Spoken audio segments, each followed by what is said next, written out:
good evening and welcome to this edition of the Cincinnati Railroad Club meeting for March. Tonight we are joined by Roy Hord, which will be down in the Newsreel Theater. He'll be doing a presentation on the Canadian rails. Let's go down to Roy down in the Newsreel Theater. Good evening, Roy. Good evening, Jonathan. Thank you. Hi, everyone. These the slides we're going to see tonight were taken back in the late 1980s when getting into Canada was about as easy as driving to Kentucky. It's not that it's not that way anymore, but the railroading there is still pretty interesting. So this is the a summary of 3 or 4 trips that I took back in those times, and with some really good friends, and we had a great time. So let's get into the slides and see how it develops. So why Canada? Well, this is the July 8, 1980 edition of Trains. It's one of my favorite issues that have ever come out, not so much for the Canadian article, but on the article on train order dispatching of the Rock Island. But anyway, I kept this issue, and a few years later, we were looking for a place to go, and we said, well, let's try Canada, and specifically Bayview Junction. But why? 30 plus passenger trains every day, 50 plus freight trains, lots of old diesels, Alcos, or they should be called Malcos because they were all built in Montreal, and not just a few, but hundreds of them. They still use cabooses. When we were there, they call them vans, and really great scenery. Now, the area where we spend most of our time is Bayview Junction, and Bayview Junction sits right in the middle of the Royal Botanical Gardens on the western end of Lake Ontario. Great scenery, lots of access to the tracks, lots of places to park, and just really a beautiful place, really any time of the year. So that's where we went. Now, for a little bit of a geography lesson, you can see this is a map of southern Ontario. Canada has about 41 million people, and 16 million of them live in Ontario. So that's about 40% of the population. And I would guess that most of those people live on this map. Most of the large cities in Ontario are there. But the important things here, you can see the peninsula that's southern Ontario goes down and connects with the United States at Port Huron, Michigan. The St. Clair Tunnel goes under the St. Clair River, and at Detroit, the Windsor Tunnel. So that's a major interconnection point between the U.S. railroads and the Canadian railroads, and a lot of trains go that way. This is a little bit larger map of most of the places that we're going to take a look at tonight. You can see Toronto at the upper right. Hamilton is right in the horseshoe.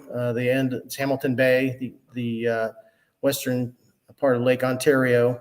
And farther west, London is a major town, and the connections with the U.S. As you go around the southern shore of Lake Ontario, you come to Niagara Falls, and another place where they cross to get to the Niagara River to get to Buffalo, New York. So this is the area where we concentrated. And just to orient yourself, there's no quiz, so you'll be able to kind of keep an idea in your mind where we are. So this map, this is an interactive map. It's on Google Earth. Anybody can go see it. It is really maintained by some rail fans. It is excellent, and shows where all the tracks run, what railroads they belong to, even the abandoned lines. So you can see here the area of Bayview Junction and the Y that's kind of in the middle of the screen here. There are actually 3 junctions there. Bayview is the northernmost of the junction.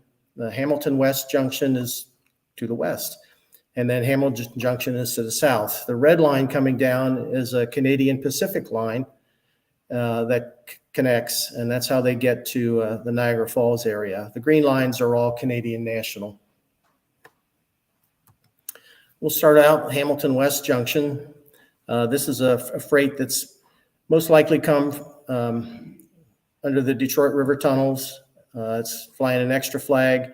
The locomotive is a Montreal M420. It was one of the last locomotives that they built, and there are a lot of them in Canada, a couple hundred.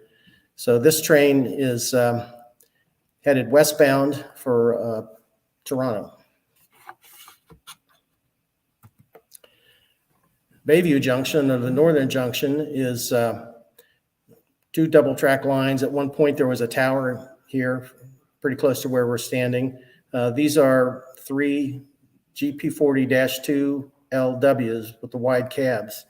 And the Canadian roads really pioneered the use of wide cabs. They didn't invent them, but they really perfected them and made them, they're called comfort cabs. They made them very much crash worthy with the reinforcements.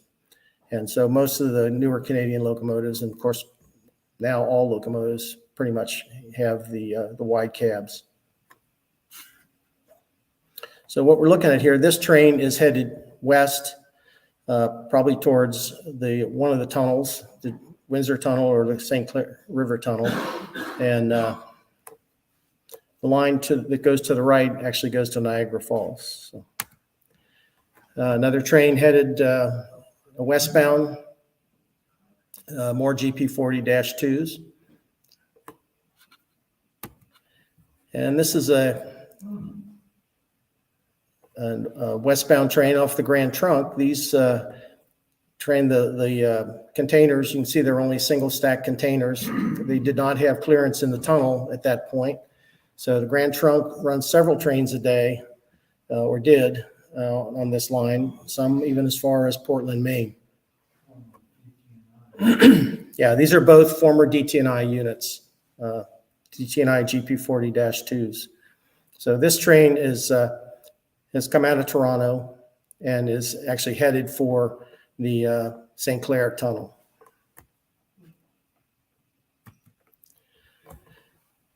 And then there's just no end to the vintage locomotives. This is a couple of GP9s. At this point, they're 35 years old, still soldiering on a short local.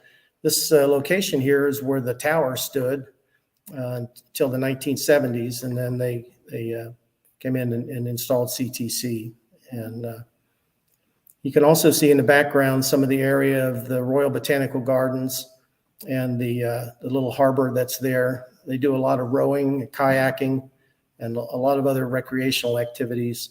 The police stopped us a couple of times and asked us how the bird watching was. So you see a lot of different uniforms in Canada, but they're all very friendly and very accommodating.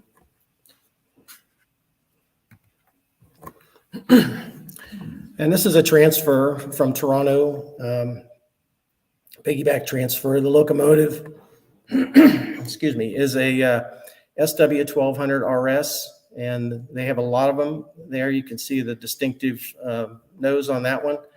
They are designed really for mainline use. They're geared for 65 miles an hour, and they can really hustle. So this one has come out of Toronto and is probably going to London.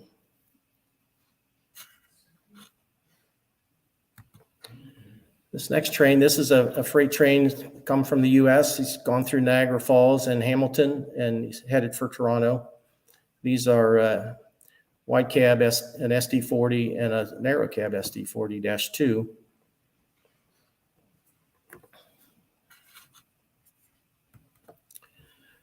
And this is a little local high-wide train, dimensional load, and he was also headed west.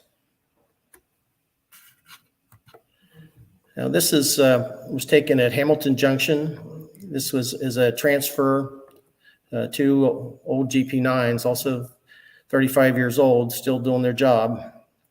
And so he was headed. This is the Hamilton Junction. The track that he's on is what they call the cow path because it's not used very often. The track in the background is the Canadian Pacific Goodrich subdivision, which only sees a couple trains a day.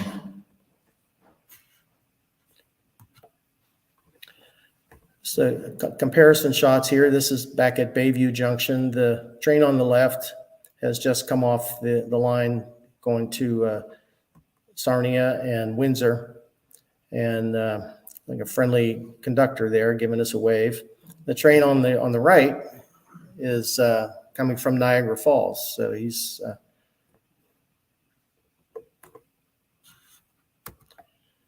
okay. Here's a westbound train. It's got one of the big Montreal units in the front, and they use these a lot, especially on heavy tonnage trains. And at a time when most of these had been retired in the U.S., they're still first line power here. One of the things to notice on these is the trucks.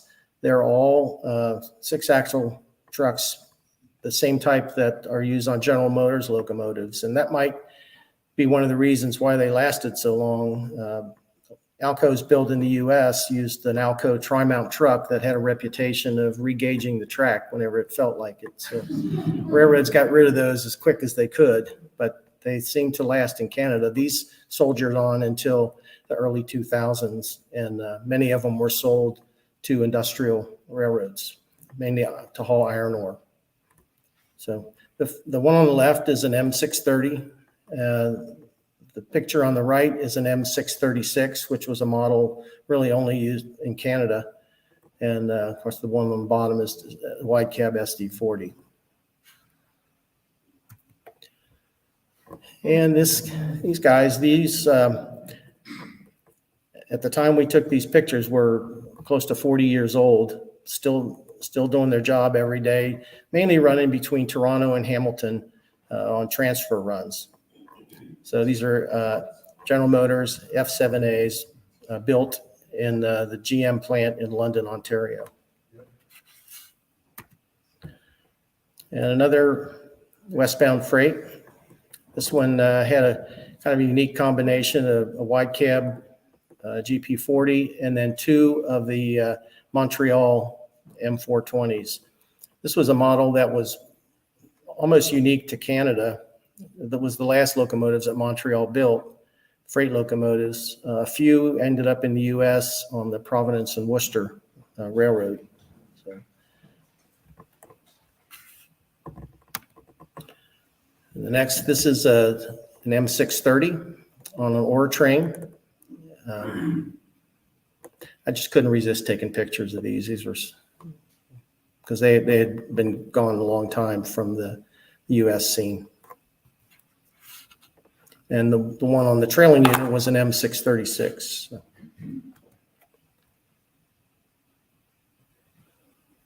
Do you know where the ore is going to?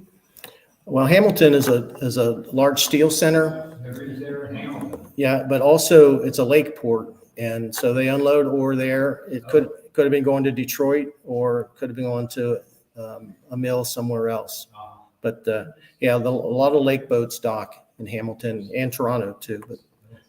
But Hamilton is definitely an industrial city, kind of like its namesake here in Ohio. But there's a large steel and industrial complex there. And here we had another westbound train flying extra flags, but he was headed for London and then on to probably into the U.S. So that is a wide cab SD40 on the front and an M630 trailing.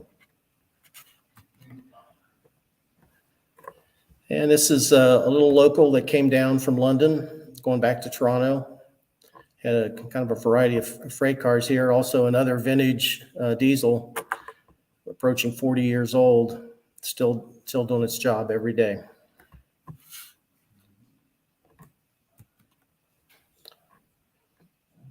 And yet another train with Montreal Locomotive Works engines on the front. These are M420s.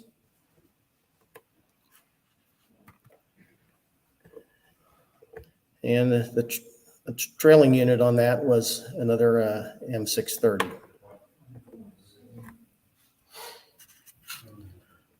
All right. And again, 30 plus passenger trains go through here every day. So this is a via train headed, let's see, this one is headed from Toronto to Windsor. Now, the major passenger corridor in Canada is from Quebec City to Windsor. And they run a lot of trains through there in addition to commuter trains. But so this was a train that probably had originated in Quebec at one point, but was headed for Windsor, and where you could go across the bridge to the station was right by the Ambassador Bridge to get across the river to Detroit. And then Amtrak had service to Toronto. The Maple Leaf runs every day. At one point, there was another train that came through here. It was called the International, but in one of the budget cutbacks, they stopped running that one. But the Maple Leaf was still running.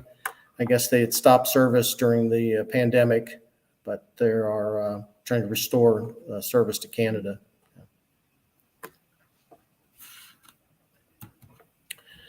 And this is at Hamilton Junction, another via train. This one has come probably from Sarnia, Ontario, which is where the St. Clair Tunnel is. And he's going into Toronto. You see the pine tree there. This was on a Sunday morning, and we had a full weekend of shooting trains, and actually fell asleep under this pine tree.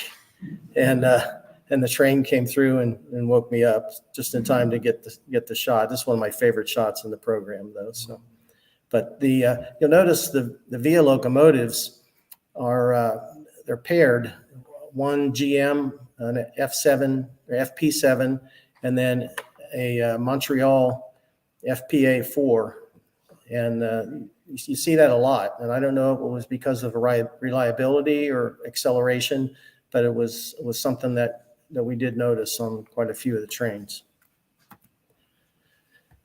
And here's another train. The one on the left has come from Windsor. Is headed for Toronto. And the one on the right there are Bud RDC cars, and they ran a shuttle service between Toronto and Niagara Falls. And they ran quite a few times a day. So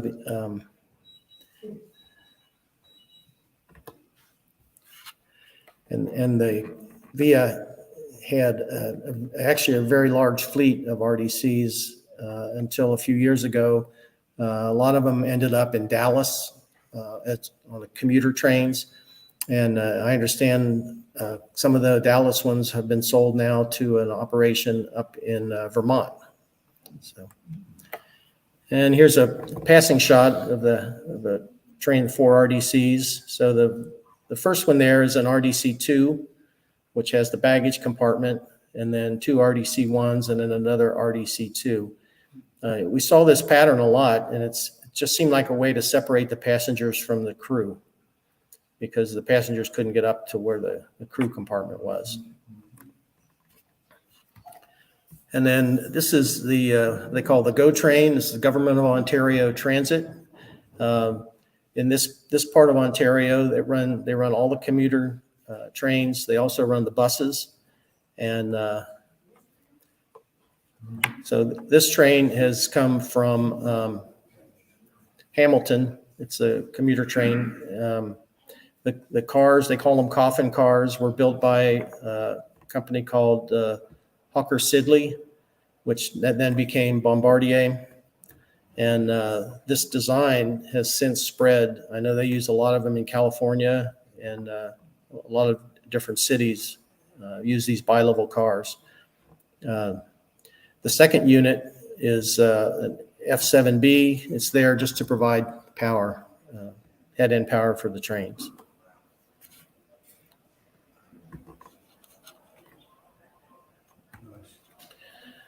This is what they call an LRC. It was built by Bombardier in the early 80s. They were trying to upgrade the service in the Quebec to Windsor corridor. These were designed for 125-mile-an-hour operation, and were really designed to have an engine on both ends and a train of about 5 cars in the middle. We never saw one with engines on both ends, but Bombardier developed some tilt technology so that these could go around sharp curves a lot quicker. Unfortunately, they had a tendency to not tilt back as they were coming out of the curve. So they were restricted, I believe, to 80 miles an hour after that. The locomotives, they built 31 locomotives and about 100 cars. The locomotives are all retired now. This is an LRC 3. You really can't compare here, but how squat the locomotive is. They really shoehorned a big diesel. These are 3,700 horsepower, but they sounded like an Alco. So the cars are still in service. The tilt mechanism has been disconnected so that they didn't have that problem. There are over 100 of these cars still in service. Now, the interesting thing was that the design for these was the basis for the Amtrak Acela trains that are just in the process of being retired from Amtrak. And but the tilt mechanism and a lot of that, hopefully improved, was really the basic design for these trains. And another set of RDC cars coming from Niagara. These are actually going to Niagara Falls. And it's a very frequent service. Seemed to be well patronized. There was always a lot of people in the cars. This is another LRC, just the LRC locomotive. These cars are what they call the tempo cars, and it was a newer design for use in the busy corridors along Lake Ontario and St. Lawrence Seaway. But they used some of the LRC locomotives, which were really, they were geared for high speeds. So. And we're back at the point here at Bayview, a train of RDCs. You have pretty much a full selection here. The one in the front going away from us is an RDC 2 with the baggage compartment. The middle one's an RDC 1, 90 passengers. The third one is a very rare, it's an RDC 9, which has only one engine and no controls. So it's kind of like a RDC B unit. There weren't very many of them made, and I believe this one came from the Boston and Maine. The other interesting thing about the RDCs is the engines are slung underneath the floor. There are 2 6-cylinder diesel engines on all but the RDC 9. But the transmission, the torque converter between the engines and the trucks was the same one that was used in the Patton tank. So they used that design, adapted it to use in the RDCs. So, and these things ran for more than 40 years and some close to 50 years. So they were really pretty good design. Is that a telephoto shot? It might be a short telephoto. Looks like a mile railroad curve on the left. Yeah, short telephoto. I really never liked long telephoto shots, so I didn't carry one most of the time. Maybe a 105 was the longest that I carried. And this is my Richard Steinheimer wannabe shot, blurred pan shot. I think it came out okay.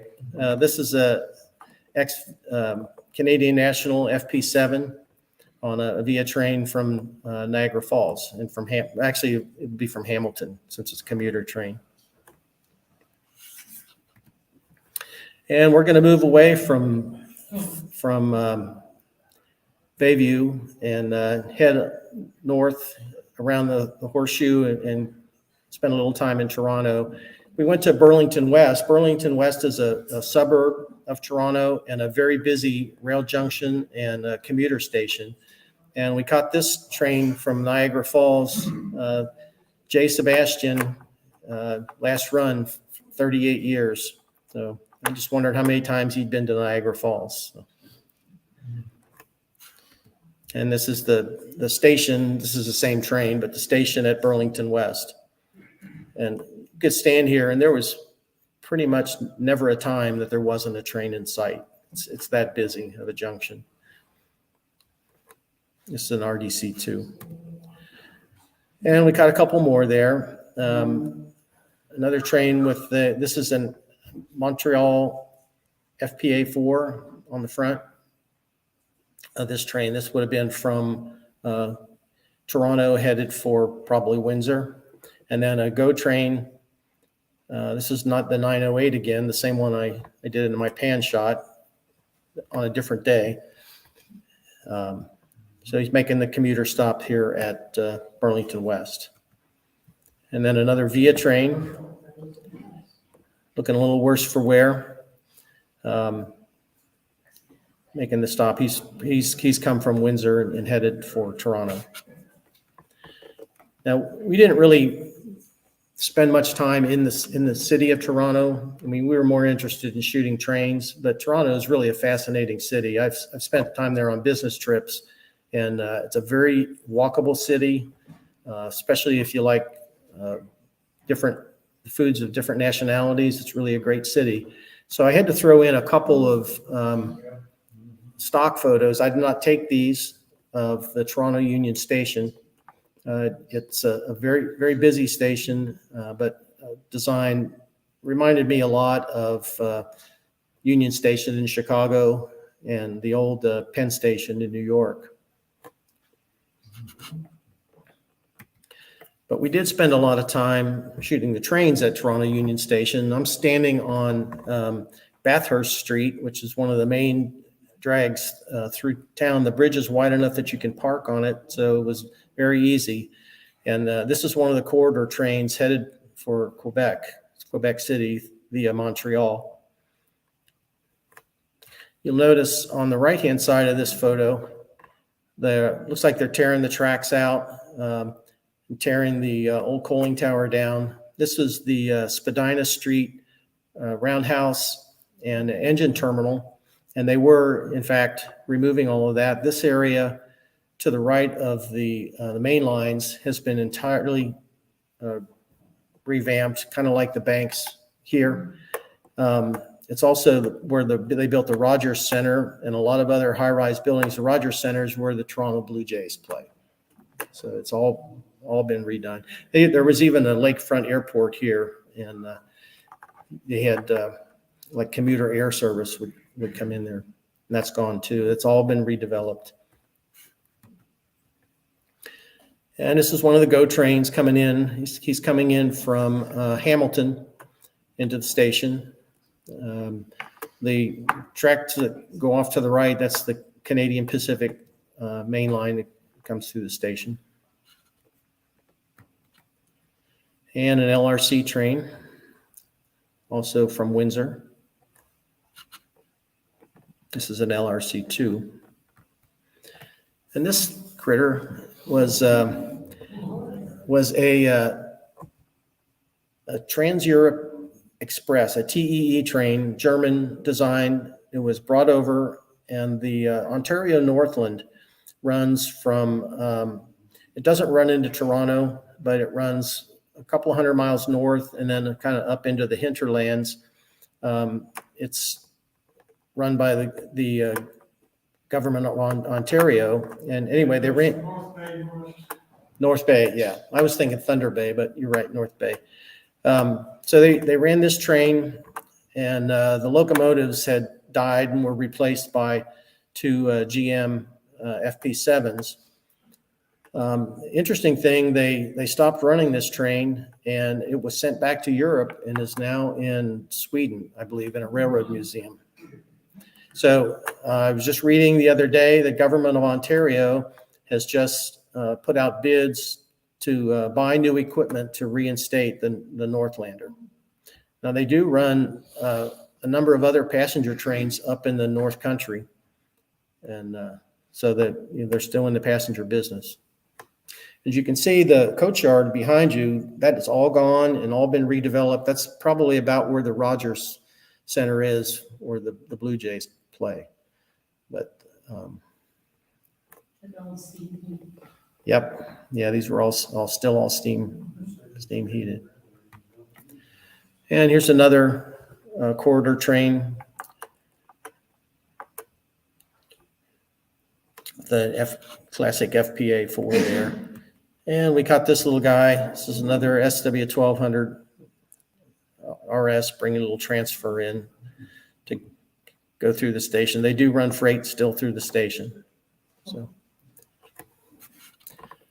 I didn't put a slide in here that interesting. They still ran trolleys, and they ran a lot of the old Peter Witt trolley cars. So I should have put one of those in here. There are really two major yards in Toronto. The CP yard is called Agincourt Yard. The CN yard is McMillan Yard. And really not many great photo opportunities, but these were alcos, and how could I resist? So we did take a few photos. The one on the right is an RS-18, kind of the Canadian counterpart to the US RS-11s and 32s.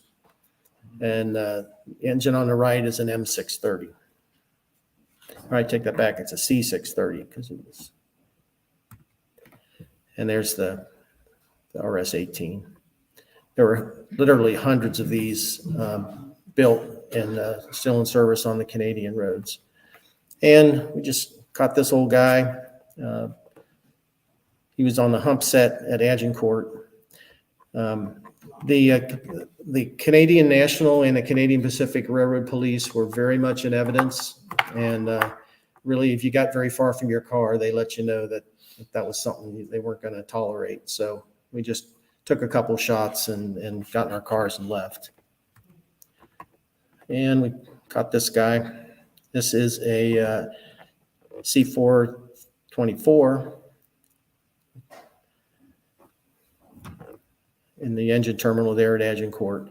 And we drove over to McMillan. It's only a few miles away. And it was such a hazy day that I really only managed this shot. 2 GP38s and 2 slugs pushing a hump, a set of cars over the hump. And a train, we were leaving, and we caught a train leaving, and got this as an M636. And then one of the guys we were with had read something about a place called Barrie, and that it was a good photo location. So we drove north a few miles. We got to Barrie. We parked on the side of the road, and we started headed for this bridge. And the Canadian National Police showed up, or Canadian Pacific Police showed up, and he got out and he waved us down. He asked us what we were doing, and we told him. So he proceeded to get on his radio to the dispatcher and found out that there was a train coming. So he walked us down to this bridge, and we waited for this train. In the meantime, 2 Canadian National trains, which we'll see in a minute, came under the bridge. But anyway, he waited. We took pictures of all these trains. He escorted us back. It was very pleasant, and it was really a nice experience. So, and this is one of the trains that was going under the underpass. Must have been some kind of a line relocation here, because no trees or weeds, just grass. So, that is a yeah. But a really great spot. You can avoid being detected there. Looking the other way, we caught this train.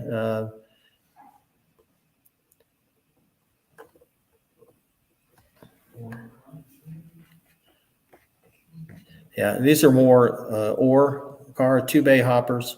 And the other thing that we noticed was on a lot of these cars, they were still friction-bearing cars. They weren't roller bearings. So they were not for interchange service, but they were still in service here in Canada. And that's a M636. Yeah, really a great spot. Perfect sunlight. Nice, no trees. Yep. And then when we left Barrie, we headed north a little bit to a place called Guelph Junction.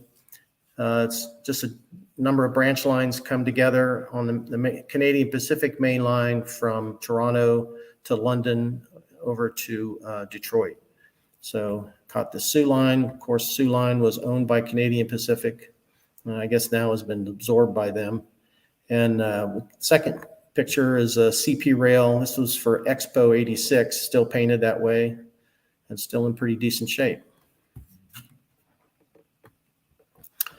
Got a couple of these guys, RS-18s in the yard there. You can see behind them is the GO Transit storage facility. This was the end of the commuter district out of Toronto up to Guelph. And we caught this train coming through the Guelph Junction, still getting his orders. The train order signal was still in service.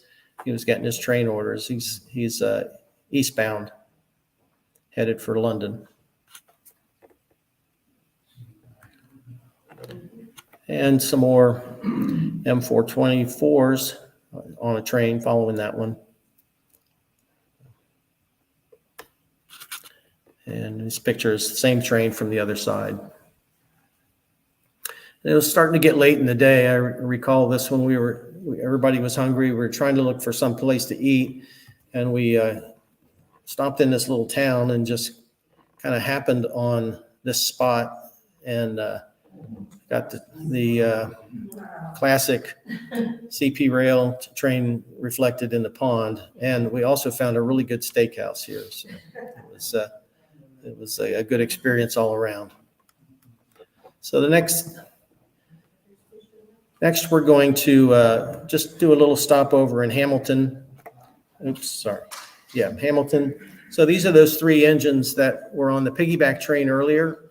They were in the Hamilton yard and with their caboose waiting for their next assignment. And we guessed that they probably were in transfer service just between Hamilton and Toronto. It's about a 37-mile run, so they were quite capable of doing that. Now, this was one of the railroads we wanted to see. The Toronto, Hamilton, and Buffalo was really run from Buffalo, Niagara Falls, connected to Hamilton, and then on west to connect with the Canadian Pacific and the Canadian National lines. The railroad was owned mostly by the New York Central through the Michigan Central and Lakeshore, Michigan Southern. They owned about three-fourths of the railroad. Canadian Pacific owned the rest. When Conrail came along, they didn't seem to have a need for this, so Canadian Pacific ended up with it. A couple of months before we were there, Canadian Pacific had dissolved the TH&B and absorbed it. We were just lucky enough to catch some of their engines. They mainly had switchers and a few GP7s for road trains. This area, the TH&B roundhouse, is in the yard, has been completely torn out now, and it is a giant Transcare transload center. So they take bulk commodities out of covered hoppers mainly and put them in trucks. Couple more TH&B engines. These are 1,000 horsepower NW2s, probably built in the late 1940s. And this is also in the TH&B yard. You can see that CP Rail is starting to assert themselves here. This is a road set that was getting ready to take a train out. It's flying extra flags. And this was really, on this particular trip, was one of the highlights. To get three of these together, climbing a grade, the sound was really awesome. So, and the train that he was taking was all empty spine cars for containers, so no loads. Definitely not a priority. And here he is leaving the yard. I'm going to say the Hamilton yard has been completely removed, and the transload center's been in there. The roundhouse torn down, so a lot of changes. And then Fort Erie is on the Canadian side, where the trains come across the U.S. border. So this yard is used by the Border Patrol. We're still in Ontario. So the Border Patrol checks the papers and watches the trains as they cross the bridge at Niagara Falls. So this was just a switcher that was sitting there, another Canadian National GP9. So we went to the Via station in Niagara Falls. This set of RDCs was sitting there. They'd ended their run. A beautiful station, still obviously in use. And we came back the next morning and they were still there. So we shot them again in better sunlight. So, and you can see this thing is probably 30 some years old, still in pretty good shape. And that's the full train. Okay, and now we're going to move over to London, Ontario, which is about halfway between Toronto and Detroit. It's a major junction point on the Canadian National and the Canadian Pacific. So, got a couple of GP9s on a transfer run there, and a Canadian Pacific, another switcher. He's switching the yard. And Canadian National, their office building. This is one of the corridor trains, FP7A, and some of the tempo cars. So he'll end up in Windsor in a couple hours.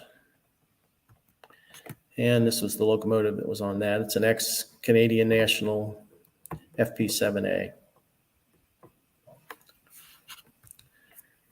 All right, so this is the obviously a van or a caboose at the end of the train, and it happens to also be the last slide, the end of the show, except for one. And I'd just like to mention two friends who were with me on a lot of these trips. Roger Rashi, who passed away in 2010. Roger was probably the most knowledgeable rail fan that I've ever met.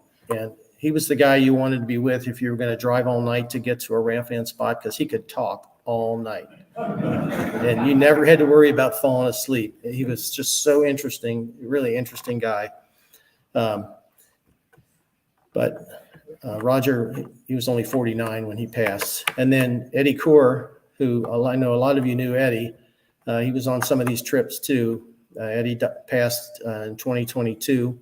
And I was trying to think the other day, we probably did between 30 and 40 railfan trips together over the years. And Eddie was the guy that you wanted to be with if you're going to be in really kind of isolated country, because he had a way of finding the best places to eat. His trips were planned by where he was going to eat. Yeah, that's true. You were never disappointed by Ed trying to find a place to eat. So. But, you know, one of the great things about this hobby, you know, you come for the trains, but it's the people that make you stay. So, and these were really two great friends. And that's all I have. Thank you. Thank you.